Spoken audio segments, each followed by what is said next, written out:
the topic synchronizer. As you can see, is part 1. So in this video we'll go through some very basic of a synchronizer. So this will be a video series where there will be part 1, part 2, part 3 and more. So from the very beginning we'll go through some basics to some very advanced one in the other parts of this other part of the other videos that will be uploaded later. So in this video we'll talk about some of the basic topics which is related to the synchronizer, like for example the metastability, which is very important to discuss. Also why we actually need the synchronizer in the first place, and in the end we will actually we'll discuss about a very basic synchronizer which is being used in the design. Alright, so let's now dive into the questions that why we actually need a synchronizer uh, between the two clock domains, or why we need a synchronizer when the data is actually coming from like outside somewhere. Here we can see I have drawn a picture which kind of simplified a scenario where a data, let's say it's a single bit data, which is being transferred from the analog domain or a different clock domain into this domain. And in this domain, everything is synchronized with the clock, right? And this data is being transferred from a different domain or analog domain, and it's being actually connected into the flip-flop. Yeah.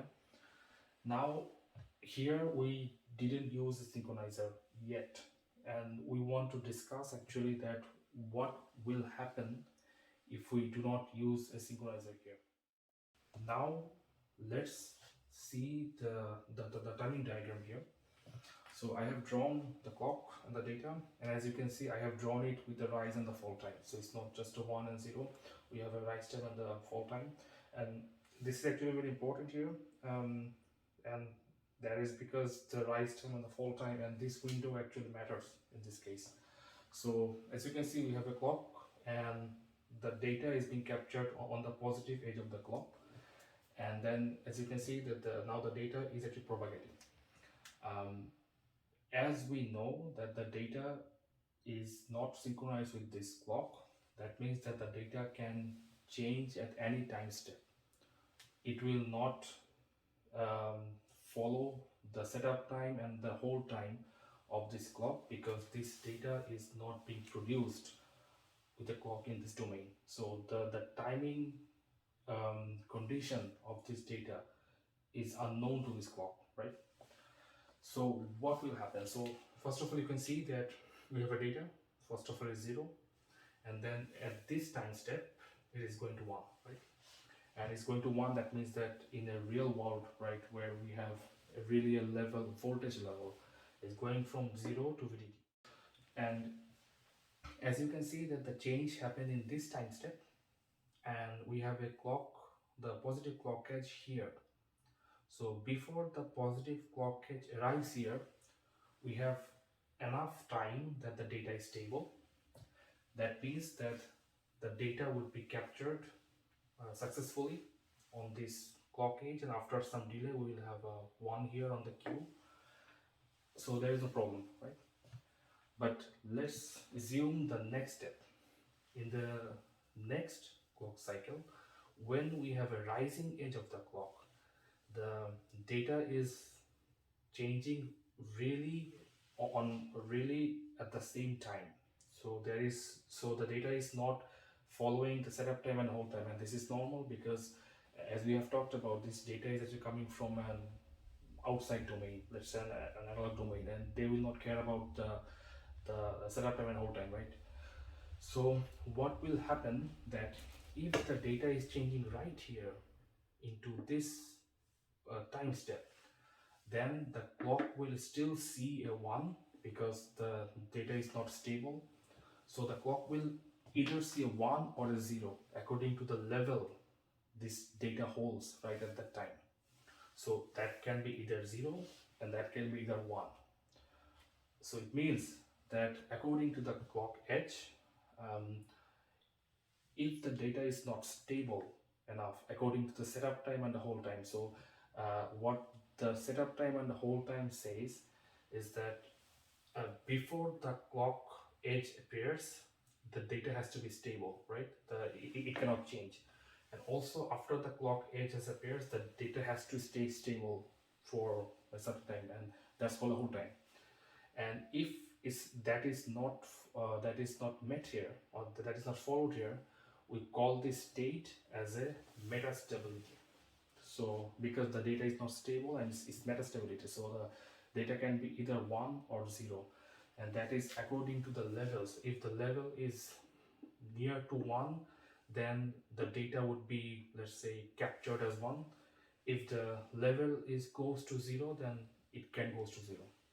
So as you can see that here we have an incorrect transition, and for that reason, till the next clock cycle, we don't see a 0 here, although we should have a 0 here because the data has changed. Yeah. And this state is actually called the metastable state, because the data is not synchronized with the clock, and the data is not following at any time state. The data is not following actually the setup and the whole time of the clock inside this domain.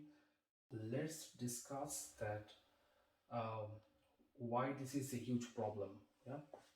So we can actually argue that, okay, we have a 0 here, and the 0 was not captured here, it was captured just 1 clock cycle later. So we can actually wait for 1 clock cycle, right? Or it will be stable here anyway. But the problem arises in some different cases. So let's say if this data is being transferred to some other flip-flop, into some other design, into some other combinational circuit, what will happen is that that circuit has another clock, the same clock, but we have a clock skew in the design.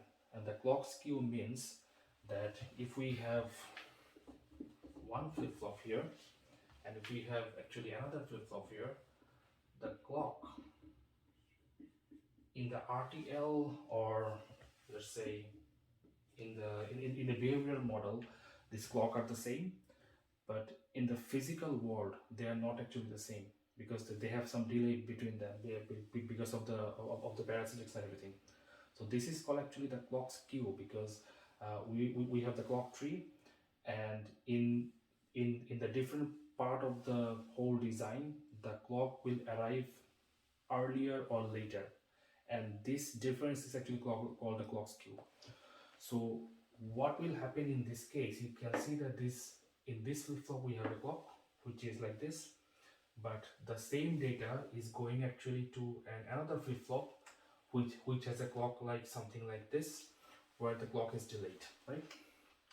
So for this clock, the skew would be a 0, because you see that this will be like this, and then it will actually capture this somewhere here, and then it will actually goes to 0 somewhere here.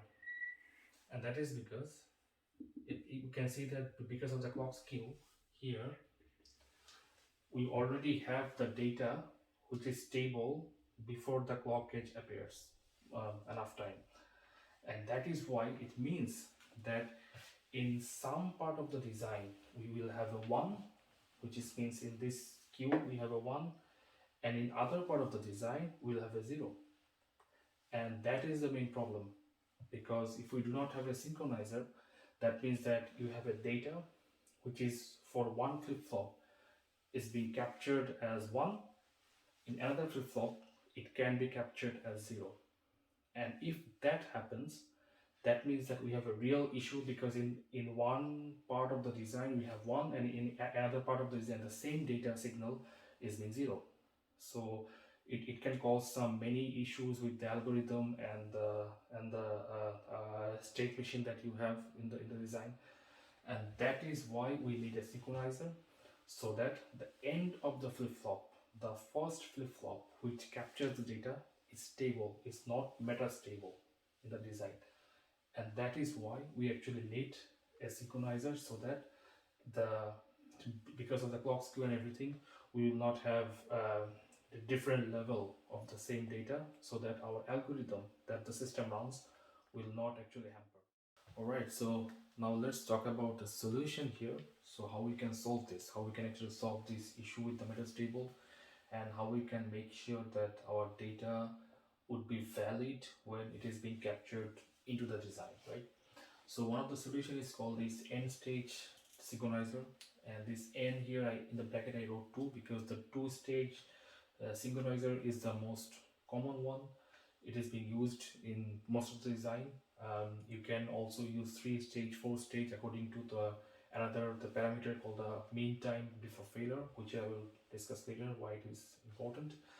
So the let's say the two stage synchronizer is nothing but to have two flip-flop actually cascaded between them, and that means that the output of the first flip-flop can be a metastable. If we can go back to the previous discussion, we have seen that the first flip-flop can capture a metastable data.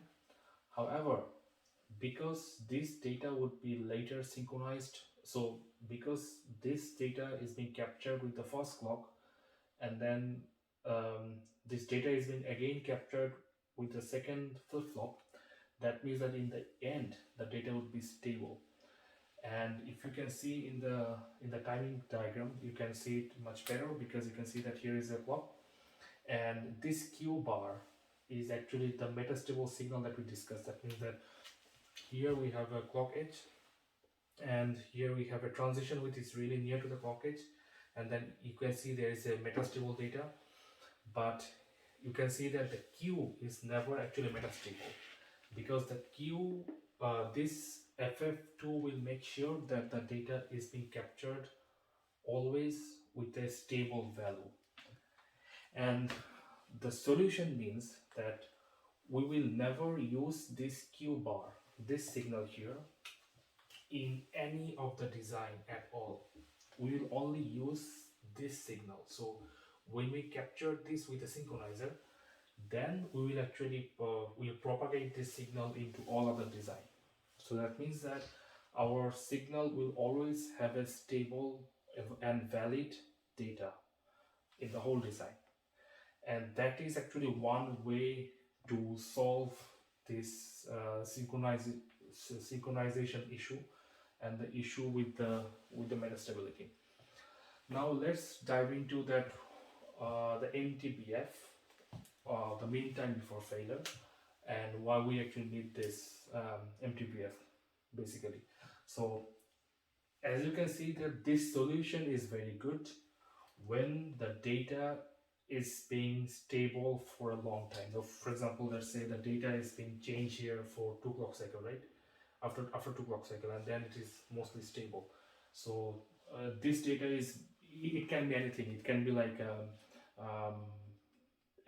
error signal from the analog, right, which you want to save into the digital memory or something like this. But it can happen that the data is changing quite a lot in the meantime, and also the clock is very fast, let's say. Then we may need more stages here. So this is called the two-stage synchronizer because it has 2 stages, FF1, FF2, and the last flip-flop data is always the valid one. But if we have a really fast clock or really fast data, and according to other parameter, then we need to have, let's say, more flip-flop. So if it's a 3-stage flip-flop, that means we need FF1, FF2, and FF3. Then the output of FF1 and FF2 would be invalid, but the output of the FF3 would be valid, and this Q in the FF3 would be actually propagated into the whole design. And that is why the MTBF is also being calculated by the architects or by the designer of the system. The most used synchronizer is actually a 3-stage flip-flop, and in some cases they also use it like a 3-stage flip-flop because it's more stable in that way. So here we go. In this video we have learned about the synchronizer, why we need the synchronizer. We have learned about the metastability. We have learned how to solve it using a very basic synchronizer, like a 2-stage flip-flop, and making sure that we do not use the intermediate data at all. We only use the last data which is being captured by the last flip-flop, and that's how we make sure that our data will be, this data which is coming from the analog domain or the other domain, will be actually correctly synchronized into this system. Hello everyone, so thank you for watching this video. If you have any questions about the topics which are being actually explained in this video, just write into the comment sections. And if you have some reviews, or if you think there are some topics which should have been covered into the basic part of this video, then you can also write it there. And you can also share this video with anyone or any group who are being studying into the same field, or who are being working into the same field, and it might be useful for them. And please stay tuned for the other videos about the synchronizer. Hopefully it will be really useful for you guys.